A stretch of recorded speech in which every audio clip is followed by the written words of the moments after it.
ओम सभी को सादर नमस्ते। सत्यम ब्रूयात प्रियम ब्रूयात।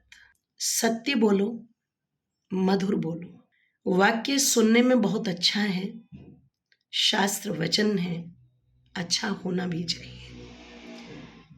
लेकिन जमीनी हकीकत को अगर खोजने की कोशिश की जाए तो क्या सत्य सबको अच्छा लगता है?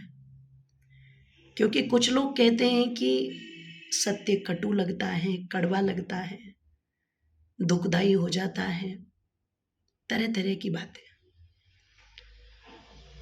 क्या सत्य बोलना सबके लिए रुचिकर है? सबका हाजमा इतना अच्छा है कि जो सत्य को पचा सके? क्योंकि मैंने तो कई बार देखा है कि सत्य बोलने पर इतनी कठोर यातनाएं, लोगों से शत्रुता, लोगों का वैर भाव, उनका द्वेष का स्तर इतना बढ़ जाता है, इतना बढ़ जाता है कि वो थाने, तहसील, कोर्ट, कचहरी तक पहुंच जाते हैं। मैं बात कर रही हूं इन दिनों सम्मान्य भ्राता गौतम खट्टर जी की, जिन्होंने गोवा के अपने एक आयोजन में सत्य बोला और वो सत्य कुछ लोगों के लिए इतना अरुचिकर रहा कि उन्होंने केवल उन पर नहीं, उनके परिवार तक को इसमें लपेट लिया। उनके छोटे भाई तक की गिरफ्तारी हो चुकी है। अब आप विचार करना, जो उन्होंने बोला और किसके विषय में बोला। इस भारत देश में जिसे आज कई बार हिंदू राष्ट्र बनाने की बात की जाती है और हिंदू राष्ट्र बने ना बने वो तो बहुत बाद की बात है, लेकिन हिंदुओं के लिए भी अगर यहां पर बात की जाती है तो तब भी ऐसी कार्यवाही तुरंत हो जाती है। वो कार्यवाही हिंदू धर्म के खिलाफ बोलने वालों पर उतनी जल्दी नहीं होती जितनी जल्दी वो कार्यवाही उस हिंदू पर हो जाती है जो अपने धर्म के लिए कहीं पर मजबूती से खड़ा होकर के कुछ कहने का साहस करता है। आए दिन मैं देखती हूं इसी सोशल मीडिया के प्लेटफॉर्म पर कोई भी मुसलमान व्यक्ति आता है और वो कुछ भी बकवास करके चला जाए, हिंदू देवी देवताओं पर कितने भी लांछन लगा के चला जाए, कितने भी आपके ग्रंथों का मजाक बना करके चला जाए, उन पर उतनी जल्दी कार्यवाही नहीं होती। ईसाई आए और वो तरह तरह के षड्यंत्र रच करके आए दिन गांव के गांव परिवर्तित करा रहे हैं, उन पर कोई कार्रवाई नहीं है। लेकिन यदि कोई हिंदू प्रचारक, यदि कोई सनातन धर्म का प्रचारक अपने हिंदुत्व की बात बताते हुए अपने पूर्वजों पर हुए यातनाएं और अत्याचार पर बात करता है और उसमें यदि किसी का नाम आ जाता है और उसका नाम यदि ले दिया गया तो फिर उस पर कार्रवाई तुरंत है। भगत सिंह को आतंकवादी बताने वालों पर कोई कार्रवाई ना हो, चंद्रशेखर आजाद को आतंकवादी बताने वालों पर कोई कार्रवाई ना हो, लेकिन यदि एक ईसाई पोप को, एक पादरी को किसी ने कह दिया कि उसने हिंदुओं पर इतने अत्याचार किए, जो कि वो बात अपनी तरफ से नहीं बोली गई, वो सत्य है, 100% सत्य है। वो ग्रंथ आज भी लाइब्रेरी से मिटे नहीं है, जिन ग्रंथों में वो इतिहास लिखा हुआ है, चाहे वो गोवा का हो, चाहे भारत के वो किसी भी प्रांत का हो।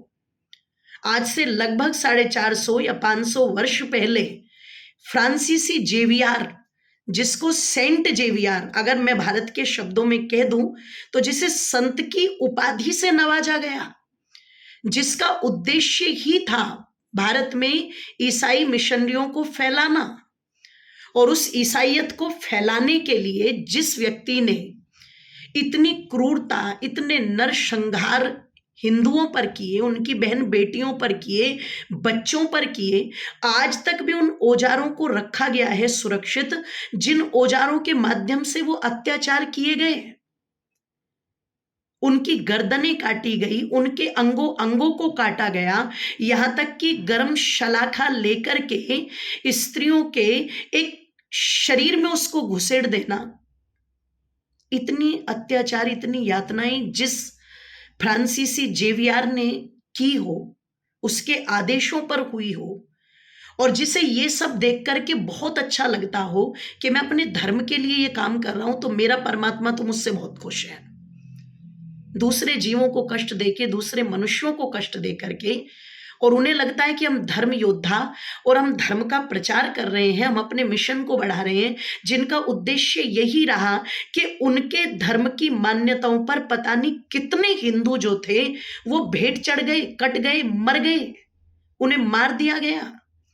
और ऐसा क्रूर इतिहास, ऐसा शर्मनाक इतिहास, अगर उसकी सच्चाई गोवा की धरती पर किसी कार्यक्रम में मैं कहती हूं कुछ मिनटों के लिए बोल भी दी गई, तो इतना सहन नहीं हुआ और गौतम जी पर सीधे कार्रवाई हो गई। उनको हिमाचल से गिरफ्तार कर लिया गया, उनके छोटे भाई को उनके विद्यालय से ही गिरफ्तार कर लिया गया।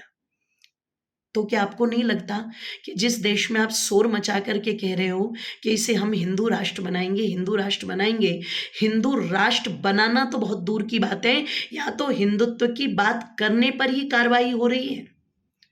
और इस कार्रवाई में भी मैं जानती हूं कई लोग ध्यान रखिएगा, वो भी तरह तरह की बातें करेंगे। देखो ये योद्धा बनने चले थे, देखो ये सनातन का प्रचार करने चले थे, ये तो ऐसे हैं, ये तो वैसे हैं, बहुत लोग बात करेंगे। लेकिन इस समय आवश्यकता है उनके लिए आवाज उठाने की जिन्होंने हिंदुत्व के लिए आवाज उठाई। अतः मैं प्रार्थना करती हूँ सभी से कि गौतम जी की रिहाई के लिए अधिक से अधिक हमारी मांग उठे, हम मजबूती से उनके साथ खड़े हों, क्योंकि बात यहाँ पर व्यक्ति की नहीं है, बात यहाँ पर हिंदुत्व की है। आइए इस हिंदुत्व के लिए आवाज अवश्य उठाएं। धन्यवाद।